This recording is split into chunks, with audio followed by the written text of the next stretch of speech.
Very often when running, I ask myself, what the heck am I doing? Today, this question is particularly important because it's time to select a plan for the Virgin Money London Marathon. Let's do this!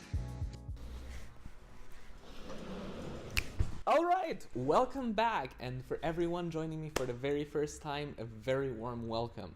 My name's Julian and you're watching Mile 26 as well as my training for the Virgin Money London Marathon 2019. Week 1 officially wrapped up, so now it's time to look at the progress so far, what worked, what didn't, as well as my top 3 tips for selecting a marathon training plan, as well as why I failed at this the first time I tried. Let's get to it. Well, I may not have been completely honest with you when I said that it's week 1 that's over. This is actually my second attempt at week 1, which means it was week 3 of the plan. Now, I made a very big mistake when selecting my plan. I started out with the Improver plan, which is available on the London Marathon website, because I thought, well, I did New York, so I was confident that I could do the Improvers plan rather than the first-time finisher. This was a big mistake because I did not have the base mileage and the level of sportsmanship per se that you needed to do this plan. So very quickly on day 4 of training, I really hurt myself badly. My hip kind of jumped out and it threw me out of training for 2 entire weeks. That gave me time to think very much about selecting a good plan, and I decided to go with the first-time finisher plan instead. This plan is much better because it eases into the running, so it's a combination of running and walking, of faster runs and slower runs, which slowly and gradually build up over time, and it's worked like a charm. This week I had around 6 miles. The long run was 50 minutes, of which 20 was walking, 30 was running. It worked absolutely perfectly. I'm really looking forward to see how this plan goes. All in all, I'm really satisfied with it and with the training so far, though I will have to add cross-training to it because it is not inside this plan. Speaking of cross-training, let's look at my 3 tips for selecting the best marathon plan. Selecting a plan can be a very scary thing. There are countless of plans from websites, from experts, from charities available. The London Marathon website on its own lists a 16-week plan, the Improver plan.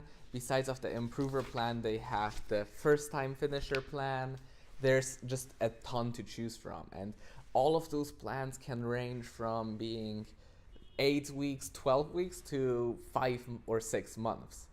It's very important and crucial to select a plan that fits you the best, because this essentially is your foundation for the entire training. Now, without much further ado, let's jump right in. Time-based plans. That's the most important rule out of all the 3 tips I have for you today. One of my great coaches once said, our bodies know time, not miles. Your body will then adjust its pace over this entire time frame better. You'll get more from the training, and the chance that you'll injure yourself is much lower. The duration of the plan is another one of those key things. There are plans which last 16 weeks, 12 weeks, 23 weeks, and it really boils down to your personal preference. If you're an avid runner, you already have a base mileage of 20 miles, 30 miles, probably one of the shorter, more focused plans is for you. But if you're like me, you're coming from not running at all or running very little, then maybe one of the longer plans is better. It doesn't have to be the full 23 weeks or 5 months. You can look at one of the 16-week plans, because those will ease into the running a little bit more.